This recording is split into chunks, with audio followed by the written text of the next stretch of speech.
315. Law as Reformation. Chalcedon Report number 161, January 1979. Restitution is basic to biblical law. For all offences, man must make restitution to man. For offences against God, only Jesus Christ can make restitution, and basic to the doctrine of the cross is the fact of restitution, the satisfaction of God's justice. Thus, the principle of restitution goes hand in hand with justification by faith in Christ's atoning work. Humanism, however, has other doctrines of law, all of which stress man's salvation by works of law. Whenever in the civil order men adopt a humanistic doctrine of law, they undermine biblical theology, because humanistic law requires another doctrine of salvation.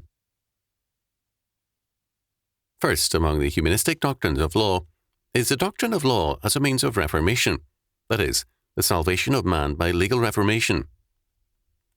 A leading figure in this faith was the Quaker William Penn. Although it was about a century and a half before his ideas were adopted, it was Penn's thinking which gave the rationale.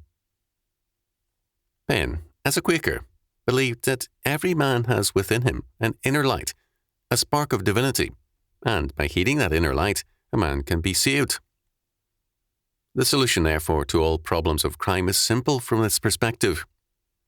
Give the criminal an opportunity to develop his inner light and become a new man. This, of course, was not anything but heresy, but with the developments of the Enlightenment, and then Romanticism, this doctrine caught on.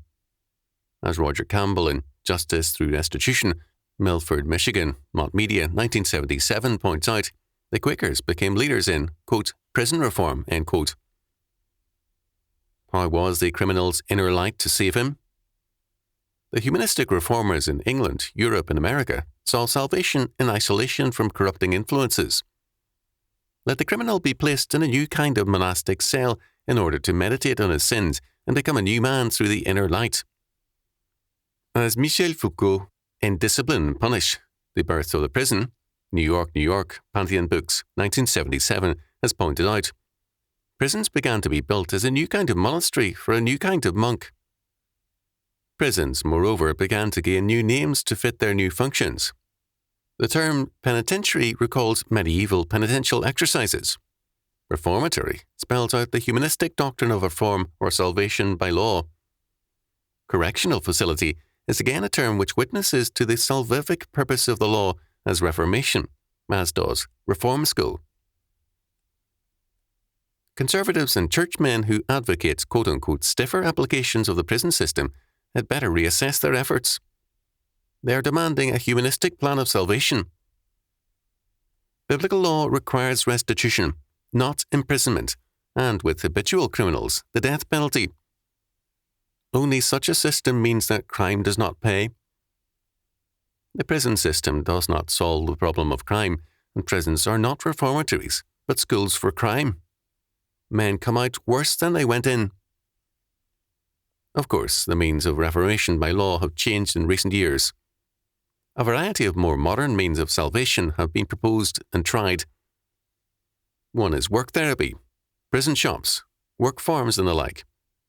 Another is psychological and psychiatric help, a very popular but highly ineffective practice. Still another is education, so that both in and out of prison, in dealing with all men, many humanists see the hope of the salvation of man and the reform of society in education.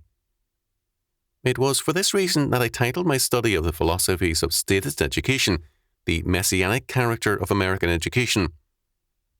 All these efforts have one thing in common: failure.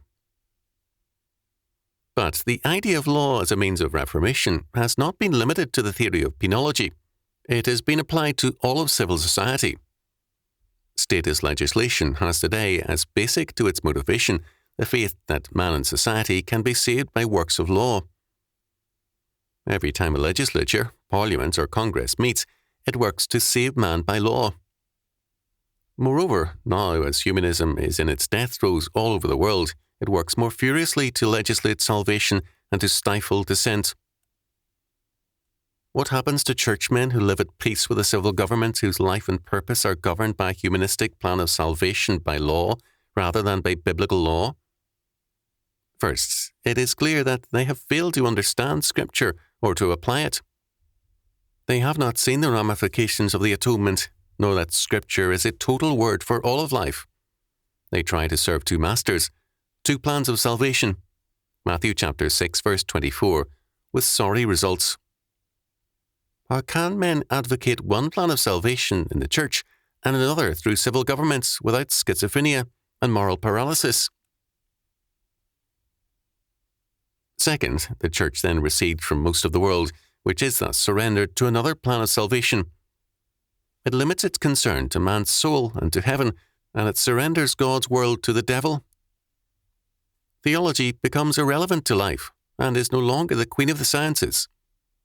The Bible becomes a devotional manual, not God's command word for the whole of life and the world. Clearly, for the Church to live at peace with the doctrine of salvation by law and the state means to compromise justification by faith everywhere. Is it any wonder that the Church has long been in retreat? This retreat cannot be reversed until the Church stands clearly against all doctrines of salvation by works of law and declares that God's word is a sufficient word for man in church and state. Only biblical law is in harmony with the biblical doctrine of salvation. In subsequent months, other humanistic doctrines of salvation by law will be discussed.